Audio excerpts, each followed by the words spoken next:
What's groovy, y'all? I'm Danye. And I'm Marcia, and this is the Hey Sissy Podcast. Hey Sissy, go Sissy. Hey Sissy, go Sissy. Hey Sissy, peace to the haters. Bye, see you later. Hey, you my road dog, sis, we are greater. Hey, holding it down, and you know we stay true. Hey, Fam to the end is how we do. Hey, Fam to the end is how we do. Hey, Fam to the end is how we do. Hey Sissy, go Sissy. Hey Sissy, go Sissy. Go, go, go, go. Go. We the bomb, let's go sissy. Hey. We the bomb, let's go sissy. Hey. We the bomb, let's go sissy. Hey.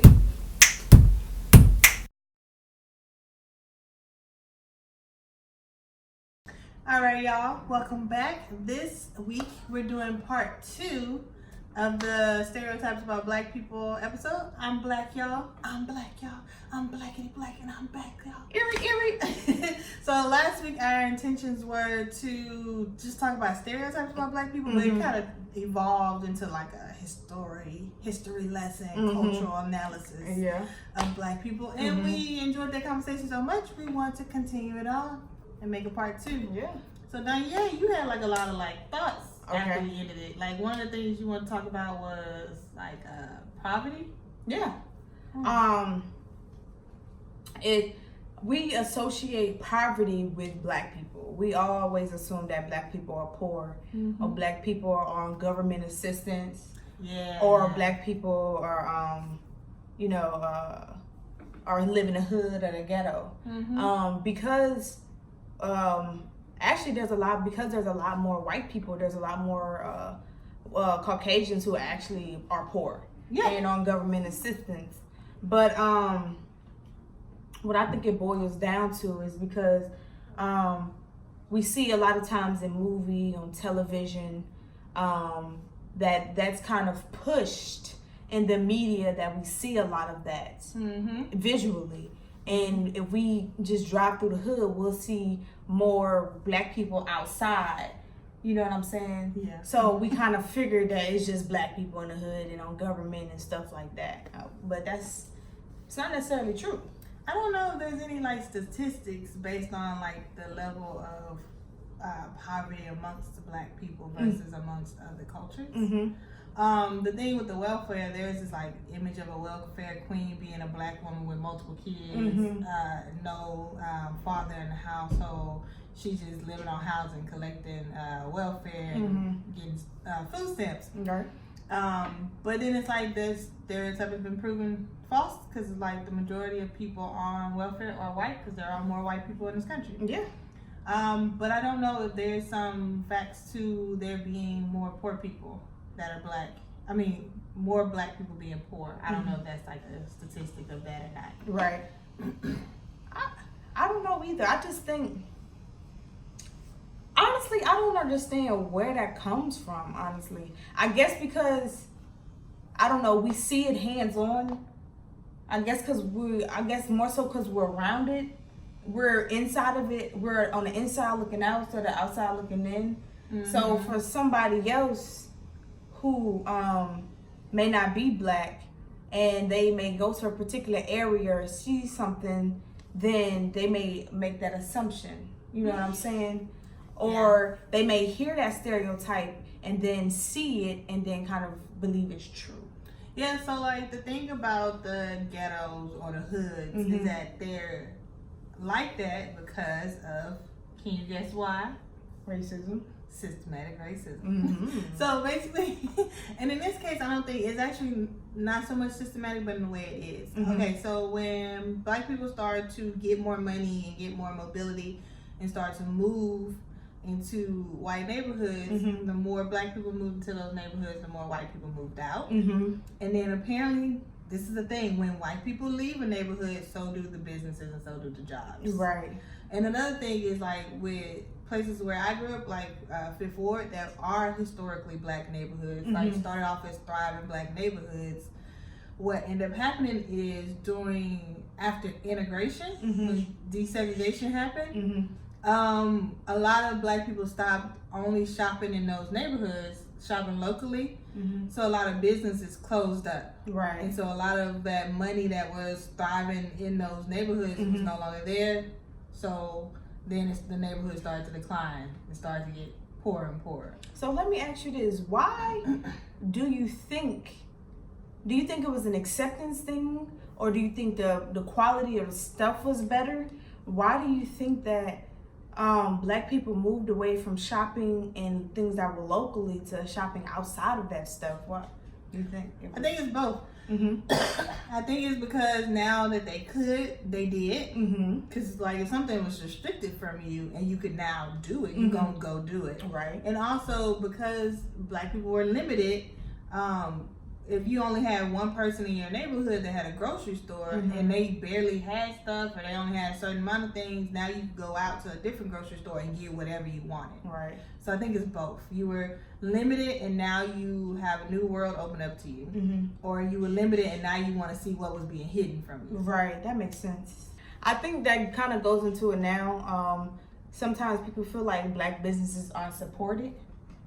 Yeah. So I feel like what played a factor in that is that seeing, getting,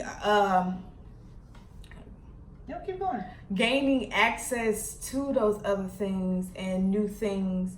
I guess that kind of caused us to lose trust in our own people when it came to business.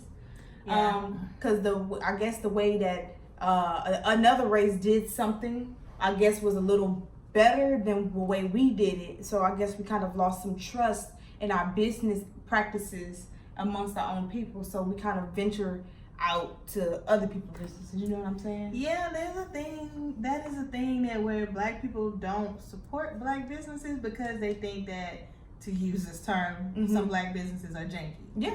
But it's like, it's weird because then it's like if you get bad service from like a major corporation, you will still go there. Like people always joke about how McDonald's always got something that's out. Yeah. The ice cream machine is out, Yeah. but you still go to McDonald's. Yeah. You don't complain, you don't write scathing reviews, you still go. Yeah. But let a Black restaurant be out of something, you ain't gonna go back. No. Unless, and it's like some people are forgiving, like I support Black businesses. I'm trying to be patient. But it's like some people, they don't know what they're doing, or they're overworked, or they're trying to get a business going and they may not know the best business practices. But it's like instead of us trying to like support that person or give them constructive feedback, we just like dismiss them. And then also, you know, some people they ain't trying to hear no constructive feedback. Right. They don't want to hear nothing you gotta say. And that's cool. If you ain't gotta support that person. But the idea that you just don't support Black businesses is kind of weird. I mean, a lot of people are doing it. There's a big push now to support Black businesses on social media, at least. I don't know about real life. Do you know about real life? Are you out here trying to support Black businesses? Yes and no. Yes, I wouldn't mind supporting Black businesses. No, because I don't really go looking for them, I would say. I really don't really know like separate Black entities of like particular businesses. Like I don't know who owns certain things. You know what I'm saying? Like I don't know if a Black person gonna own a grocery store unless it was in the news or social media or something. I don't know if they own a gas station or. So if you did know, would you frequent that place more than other places? It all depends. I don't base a place off of who the race is, of who the owner is. I base it off of the organization of the place, how clean it is, you know, stuff like that. That's what I'm focused on. So if I knew it was a Black business and it was clean, it was nice, it was organized, they had their stuff together, I'll definitely support it. Do you know why people are pushing to support Black businesses? I want to say partly because of Nipsey Hussle. It was before him, though. Oh, it was before him? It may have been like energized because of him, but it started before him. Well, before that, no. So the push to support Black businesses is because there's this like, I guess, I don't know, a study of something that traces dollars within a community. So it's like it's known that in Asian communities, the dollar will circulate 17 times before it leaves the Asian community. Meanwhile, in black communities, I think the dollar will circulate like once. It's just like in our pockets, straight out our community. That might not be accurate, but that's basically the assumption, is that our money doesn't stay in our community. Right, it doesn't. And so the goal is to start getting our money to stay in our communities longer, like Asian communities. Right. So like if you ever notice, like there's Asia Town, and there's like Little Mexico, Little Italy, because you grew up on the East Coast, you know, like there's all these cultural towns. Right. And all in those little cultural niches, all those people are own the same businesses and are from the same culture, right? Right.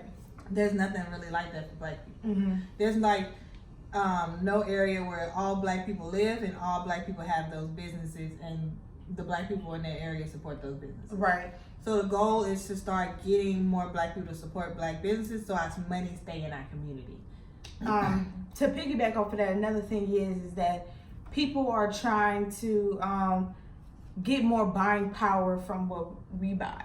We black people buying power is like what, in the trillions, and people notice that, so they target a lot of stuff to us. They make sure they incorporate something, I guess, black, in their product, in their food, and whatever they can to kind of get us to buy stuff.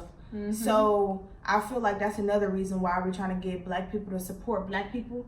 So our buying power don't continuously make all these other major corporations rich, but we can make each other rich. You know what I'm saying? There was a big thing about the Popeyes thing. Yeah. How Popeyes made what, $25 million off of social media advertising off their chicken. They got $23 million worth of free advertising. Right.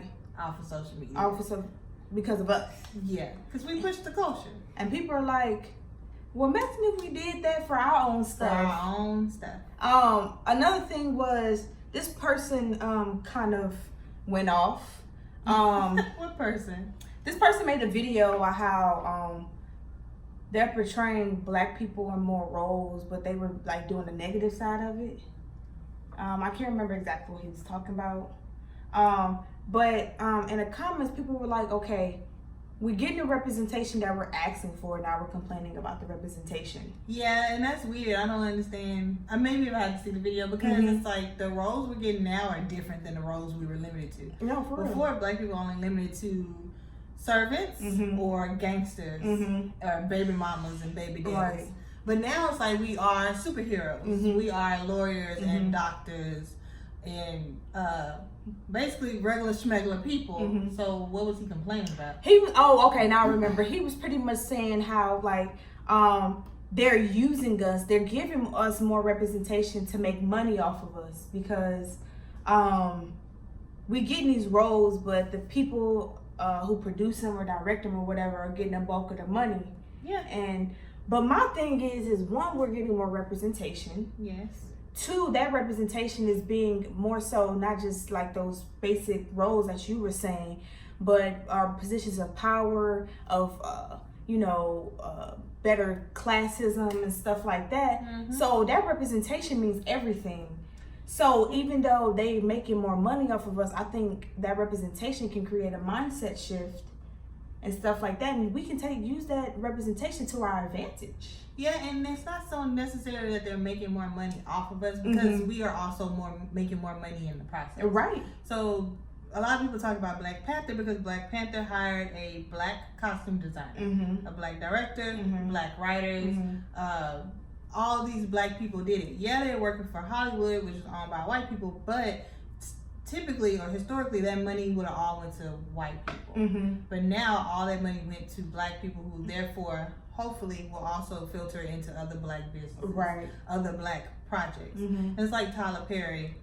He's become he has his own production company. Tyler Perry hires black people through and through. Right. He hired a couple of white folks, but the majority of people he hired are black people. He just bought a military base that he's turning into like a major Tyler Perry Studios thing. Right. So it's like, you can't complain that we're getting more representation. I mean, you can't say we're getting more representation, but then complain that we still are putting like white people are getting rich off us, because of course they're gonna get rich off us because they own everything. Mm-hmm. But we also have to play the game and operate within the industries that they own until we can own it, like Tyler Perry. Yeah, 48 Laws of Power, pretty much.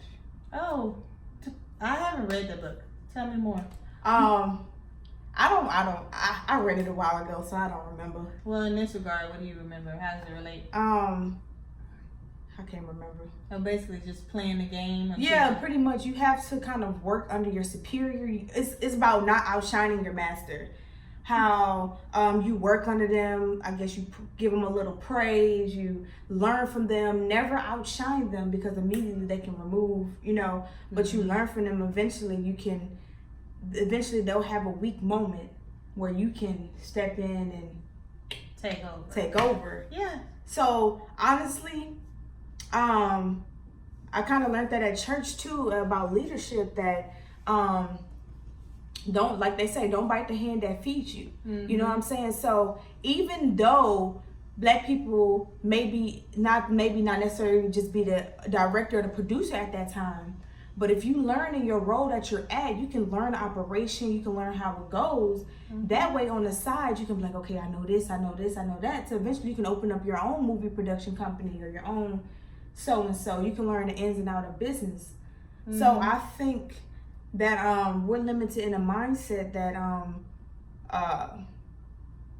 that we're being, I guess, hijacked from that because of that. Because some people feel like it's all or nothing. Mm-hmm. And people don't think that, like, there's levels to it. Right. So you can, like, a lot of what happens is someone will start off as an actor or an actress. Mm-hmm. And then they'll do quite a few movies. They'll get some high notoriety and praise. And then they'll move into directing. Right. So once you move into directing, then you get to make more decisions. Once you Mm-hmm. move into producing, then you get to make acting and hiring decisions. Mm-hmm. So it's like there's levels to it. So it's like Will Smith owns his own production company, Mm-hmm. but he had to be an actor Mm-hmm. first, Mm-hmm. acting all these people, work for all these different companies, and then he got enough money to open his own thing. Right. Same thing with Tyler Perry. A lot of other companies had to produce his movies and distribute them until he could do it himself. People don't know how much this stuff costs. Right. It's not cheap to Mm-hmm. distribute movies in movie theaters. Mm-hmm. You can't just start off out of nowhere and do that unless you either have a huge trust fund or Mm-hmm. huge money already, or you get a huge financial backing. Right. And so it's like in the 90s, Black movies and Black sitcoms were like really big. I don't know what happened to where they like kind of just fell out of style. They did. And then now we was fighting to get back to that. But it's like, if somebody don't pay for it, you don't see it. And Right. if you don't have the money to do it yourself, you just gotta scratch and fight until you can get there. Yeah. I think sometimes we feel like we have a sense of entitlement that we're just supposed to be given these things. Like we feel like that because we were brought here as slaves and we grew up here and our culture was built here, that we should be given and we get these rights, that we just feel like we should be given these things. And unfortunately, we can't be given these things because it's different for us. You know what I'm saying? But I think success is possible regardless. Mm-hmm. And I feel like when it comes to being Black, I feel like we have a limited mindset on what success is. Mm-hmm. So I think success for us is limited a lot of times to money. We feel like we're successful if we have a lot of money. I mean, I think that's the American way. Yeah. Money equals success. Money equals Wealth success. and power. But you were right. It's levels to everything. It's a process. Yeah. And so I feel like if we want to see stuff, I read this post a couple times how when in the Asian community, how they have a pot. Yeah. And everybody will put $10,000 into the pot, and then somebody takes out $100,000 to start their business up. Everybody works for them. They replace the money that they took out the pot, and then that next person starts their business. So I think that's a practice we need to start doing. Because if we complain about stuff, I think we need to do things to change it. Yeah. And I think, of course, there are a lot of people who are working to do that. Mm-hmm. There's this Black Wall Street movement on social media. Yeah. There's this group in Atlanta Mm-hmm. that are starting a soul food market. They did a crowdfunding Mm-hmm. on social media to asking people to donate money to help them buy a building because they want to build a supermarket Mm-hmm. in Atlanta that has all Black owned products. Oh. Because there's no store Mm-hmm. where it's exclusively Black owned Right. products, Mhm. food and like groceries from Black owned farmers and all Mhm. of that.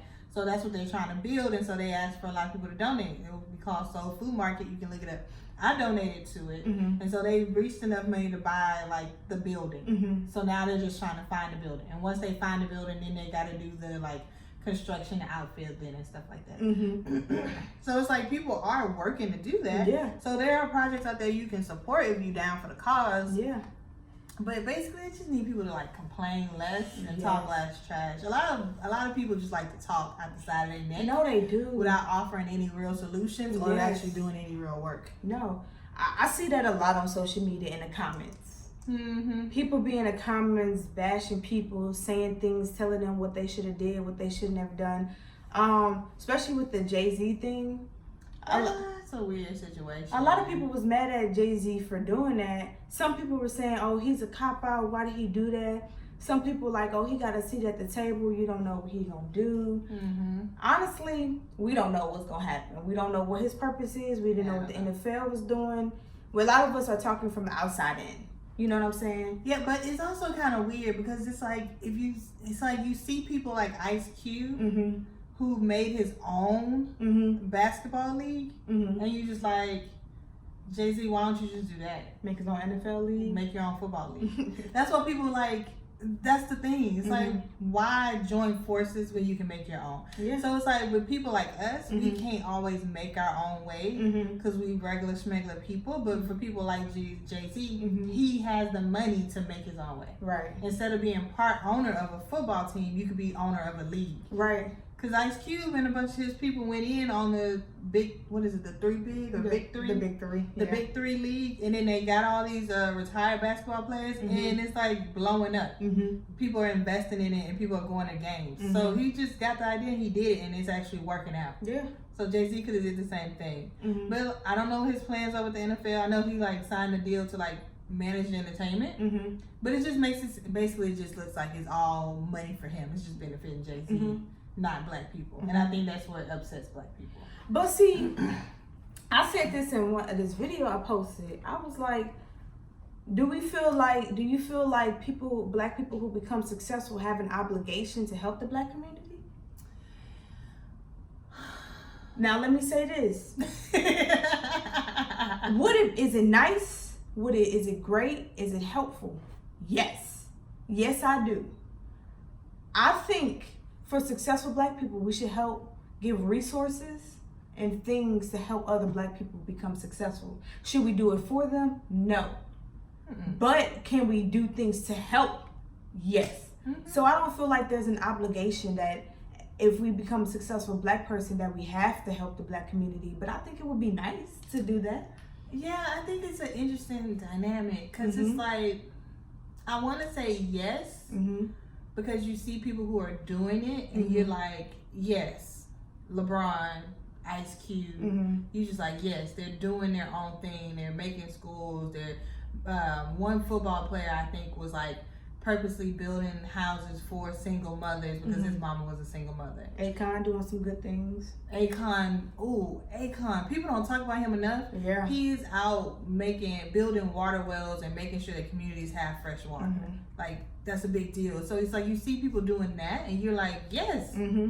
you didn't made it, you're successful, yes, Mhm. help.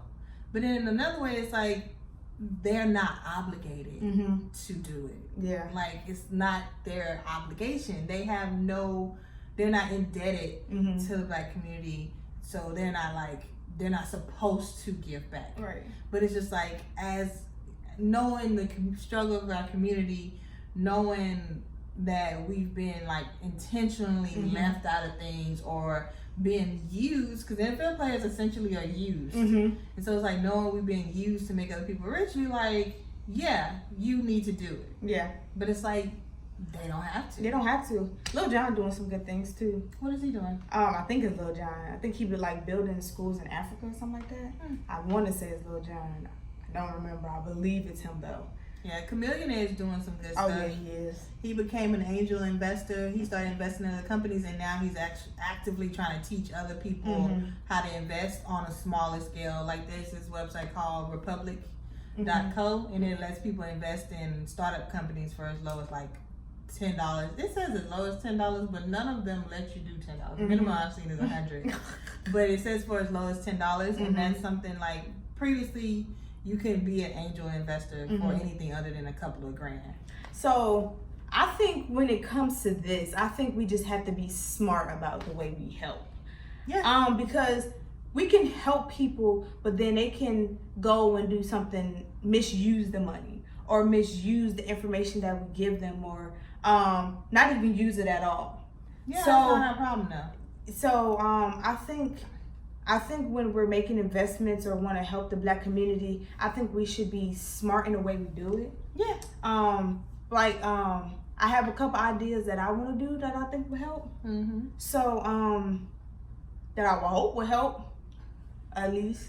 But it all starts. Jay-Z actually said this, and I agree with it. Somebody asked him why he don't go and rebuild the Black communities and stuff like that, and he said, I can go and rebuild the Black communities, but it's all about the mindset. You can change the mindset though. That's what I'm saying. He was saying, okay, I rebuilt the communities, and then the people still have the same mindset. What was the purpose of rebuilding it? That sounds like a cop out. No. Cause you can do it. They go hand in hand. No. They do. I don't think they do. You can rebuild a community and re-educate the community. You can do both. It's not one or the other. But that's what was asked. Why don't you go and like remake, like, you know how in certain areas the houses are kind of, and then businesses are kind of, you know. He can still do it. He chooses not to. Right. He can go to where he grew up, buy up all this property, start to rebuild it, but at the same time, he can invest in programs that do job placement, educate, job training, educational preparation, tutoring. He can do all of that. But I think that's where it starts. I don't think it has anything to do with rebuilding the physical buildings and stuff. I think they go hand in hand, because it's been statistically proven that when a neighborhood starts to deteriorate physically, crime starts to increase. Because it's like, if you live in a neighborhood where they say one broken window can lead to more broken windows, because basically it's like, the idea is like, when something is not, I guess, pristine, people think it's okay to trash it. But my thing is when it comes to mindset, people, because they're stuck in a broken mindset, me fixing something physically won't always change the mindset. You feel me? And people get comfortable in the brokenness. You know, so I feel like if I go, like, not me, I'm just saying me. I'm just saying I. If someone was to go and take a neighborhood and rebuild it, and let's just say, for instance, they don't implement, you know, programs to change the mindset, I don't necessarily think that will completely make the community, you know, have this whole shift. Some people, it may affect some people in a positive aspect, but then on the other end, I just think it won't. It will, because that's what gentrification is already. It's just for the benefit of white people. Right. So it's like gentrification, like a demographic started moving to a neighborhood. Businesses are like, oh, there's more money in this neighborhood, let us start moving to that neighborhood. The black people ain't left yet. The black people still there, but businesses are only starting to move there because more white people have moved to the neighborhood. But because more white people moved to the neighborhood, the places that were renting property are now raising rents because they know they can get higher rent from white people. But then that's pushing the black people out. So it's like, you can do it. For a black person can go into a rough neighborhood. They can start to invest in tutoring programs, all these programs that they can either offer them for free to the community. Also, you bring businesses to the area, more people have jobs. Once people have jobs and have money to buy things, they care about things more and they will take better care of their stuff in their community. So then you can start rebuilding the community housing. But you notice what you said. You said implement tutoring programs, businesses, and a lot of people learn how to care more. Then you can rebuild the community. Notice how you... I wasn't saying it in a step-by-step though. That was your first step to get into the minds of the people. Because if you're not in their mind, I can go and rebuild the community. But if they don't have the mindset to, I want to take care of my stuff, I want to better do this, and the third, they're going to still tear it up. They're still going to mess it up. They're not tearing up or messing up. It's that they don't know better. You don't know how to properly take care of something if you don't own anything. So teach them to take care of what they have now before you give them something new. No, they don't own what they have now. You give them something to have pride in, and then they will take care of it. I don't know. Yeah. What y'all think? We went on and on about that. We having our own little... So do y'all think that, I guess successful Black people, or when it comes to helping the Black community, no matter what level you're on, do you think that you should help the community mentally first, or the physical aspect of it first, or handle both first? I think it's the mental mindset first. I think it all is connected. Because look, it is connected, but check this out. I feel like if we kind of renew the mindset about taking care of our stuff, we will want to improve the neighborhood, the physical aspect of it. Yeah. Pick trash up off the ground and rebuild stuff and save more money. We'll talk about money in a second because Jesus. I'm in that category too. I think the thing is that we got to teach how to take care of what we have now before we give new stuff. Think about it. Because you even in church, we learn, you got to take care of that rinky-dink car that you have now. Because if you don't take care of your rinky-dink car, your hoopty, what makes you think you're going to take care of a luxury car because it's luxury? But see, that's the problem. Rich people don't think like that. Huh? Rich people don't think like that. Because they have a different mindset. Because they don't. Because they also dismiss. They wreck cars and move on. They trash hotels and move on. Like something breaks, they replace it. They buy it. They don't. A lot of them don't take care of what they have to maintain it. They just was like, I ain't afford it more. But that has everything to do with mindset. That has nothing to do with the fact that they have the money.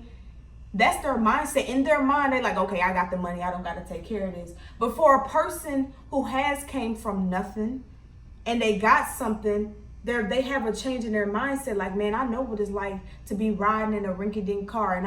And I held that car down. I took care of it. And I got a brand new car. I'm going to take care of this car. I'm going to hold it down. Yeah, but some people get brand new cars and still tear them up.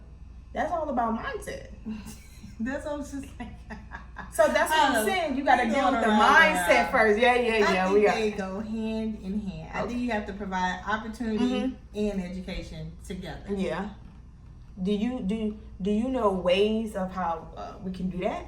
What are some ways y'all think y'all suggest to like get into the mind of Black communities? You got any ways you think? I mean, the thing is, like, you have to educate the children while you're providing jobs and stability for the parents, and then proper housing, and all of that will reduce crime. I think it starts in the schools. I think we need more implementation. Is that a word? Yes. We need to implement more so of everyday living stuff in school instead of just your English, your math, your science. Oh yeah, that's intentional. Because that's only relevant for some people who want to use that. But everybody's not going to use that. This is a conversation that is had a lot, that they need to start putting day-to-day stuff in school. how to do taxes, learning how to save money. They used to have all that in schools. They did? Home economics was a course that everyone had to take. Oh, I did take that in middle school. Yeah, and then there's also a course on taking care of babies. Mm-hmm. I took economics in high school. Mm-hmm. They have all that. They used to have. They used to have a civics class to teach you about politics. They used to have these things. They used to have a course on religion. Mm-hmm. Money cuts, quote unquote. They had to cut back, is what they say. I also think the reason why it doesn't happen is because a lot of people aren't motivated. They don't think it's useful. Because there is stuff out there for people to do, for parents to do, for kids to do, to gain access to have resources to. Partly, I believe that it's not used. It's just they don't take advantage of the access to it because they don't feel like it won't accomplish anything. I think that might be an overgeneralization. You think so? I do. Then what do you think then? There's a lot of tutoring companies that people pay for, and it's being utilized. I just think it also depends. I think you're thinking, here we go, I think you're thinking about it from a middle class mindset. Because for the poor people who have to work multiple jobs, you don't have time to be thinking about additional educational resources for your children because you're too busy worried about paying bills and feeding your kids. Right. You're just trying to make sure your kids go to school and go home safe and have something to eat when you get there. So it's like until you have financial stability, that's when you can think about additional educational resources. Right. Yeah. But there's free stuff too that don't require extra money. But it may require people to get their kids there. Yeah. There's a lot of kids that are that go straight home after school. There's some schools that have extended care programs after school. A lot of them that don't, because that's a federally funded thing. Your district don't have money. School out, your kids go home. But some programs they let kids stay after till about 6 o'clock, and those kids get additional tutoring and extra programs. It's not a common across the board thing. Right. I guess because the way I grew up is a little different. Yeah, girl. So my mindset could be a little different. That's why I say you think from a middle class mindset, boo. So it's kind of morphed. What that mean? It morphed away from just talking about black to kind of classism. Yeah. That's what people forget. There's not just the racial aspect of things. There's the classism aspect of things.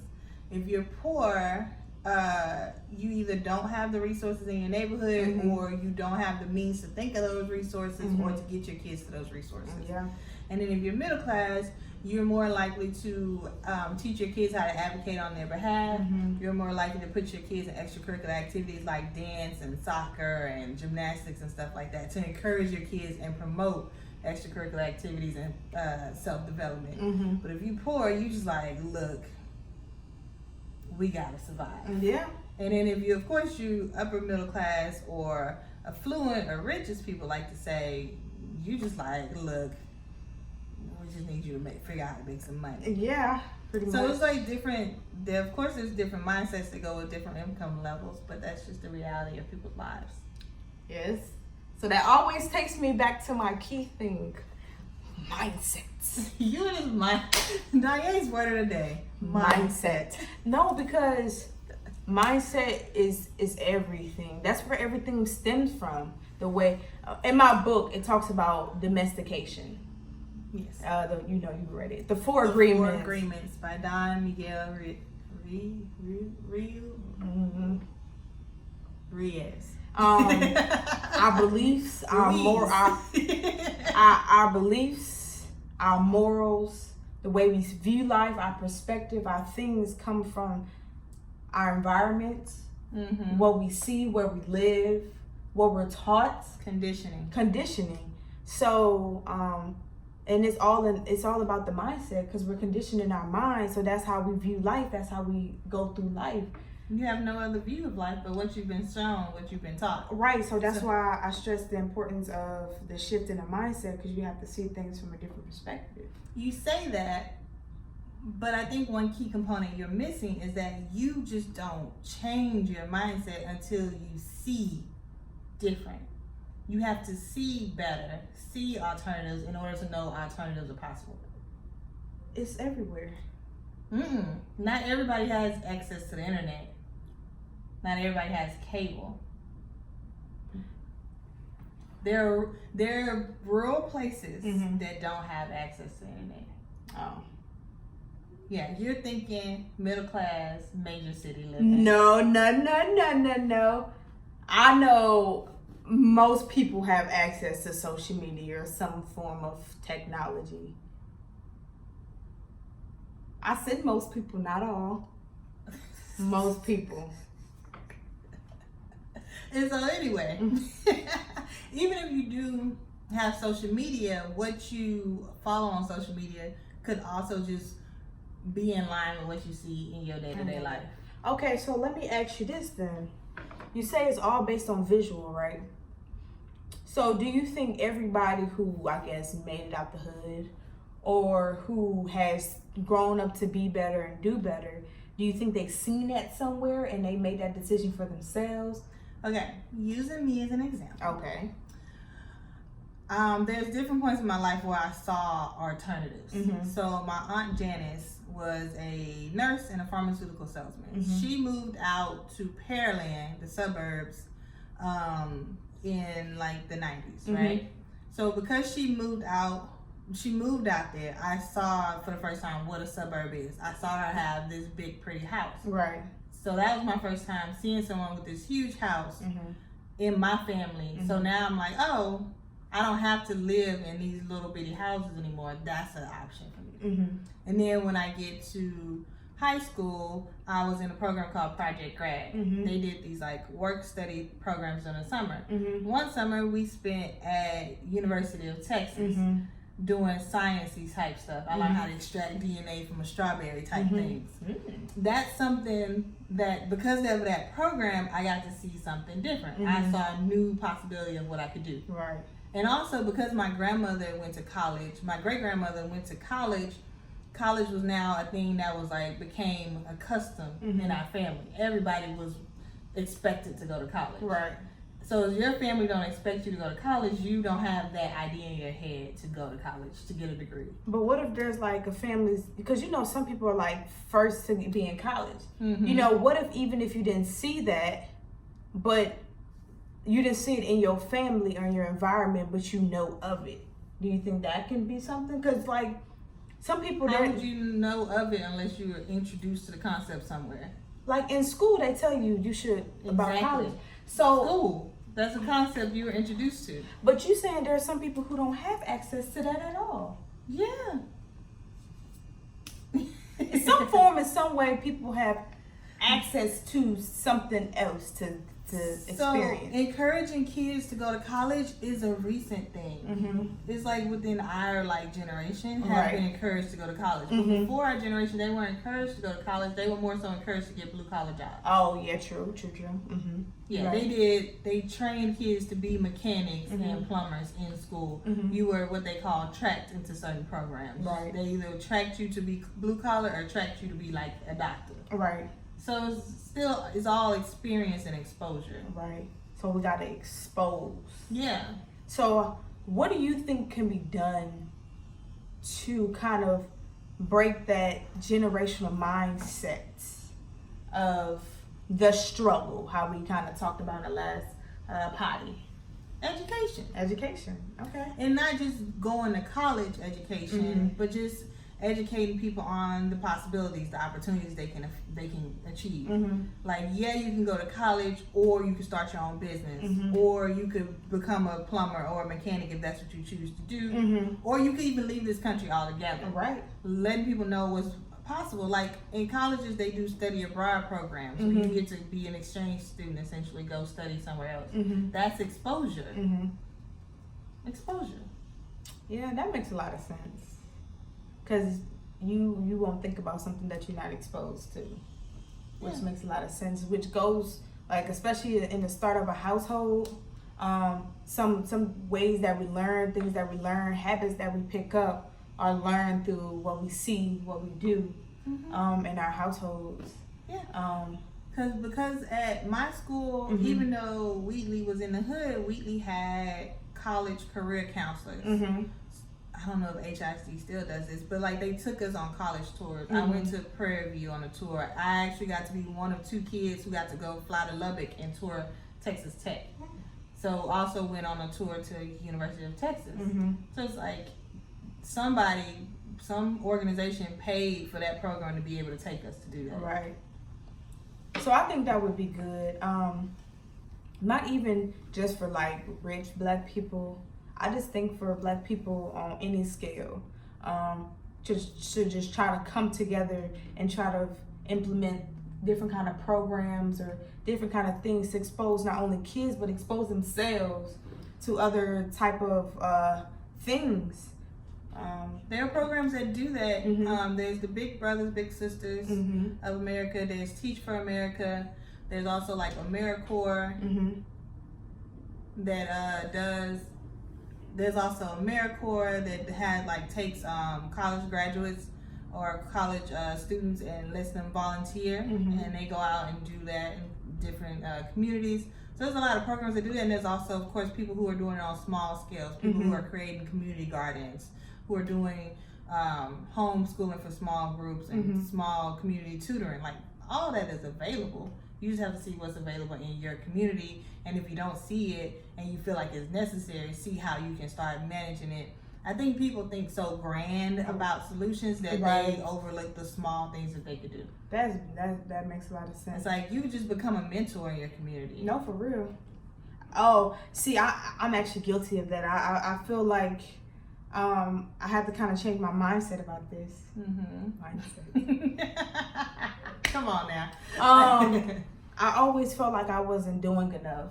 And I needed to be this person of influence with all this money to try to make this huge difference. But I really had to sit myself down and talk to myself and be like, Danye, you can make a difference now where you're at now, instead of trying to, of course, you know, whenever you get on that level, on that platform, you can do things a little differently. Yeah. But for where you're at right now, you have to work with what you got. Do what you can with what you have where you are. So let me ask you this. What would you say to like kids who, or like people in general, who parents may have put a kind of confining mindset on them, confining way of life, who may now be in some place where they don't really see better, or, you know, what do you say they should do that can be done? Or I don't know. But one of the benefits of the age we live in now is that we for those who have technology, they have YouTube, they have Google, they have blog sites, they have social media. They can, if they're open to it, of course, then they will start to look into these other resources. Right. And they will start to see the other things that are possible. They will start to watch the videos and learn things, because like people can learn whatever on the internet. People learn how to do makeup. If you can learn how to do makeup, you can learn how to code. Right. So it's like if you have an inkling to do something different, use your resources. Everyone, for the most part, has a smartphone of some sort, or they have access to a computer somewhere at some point in time.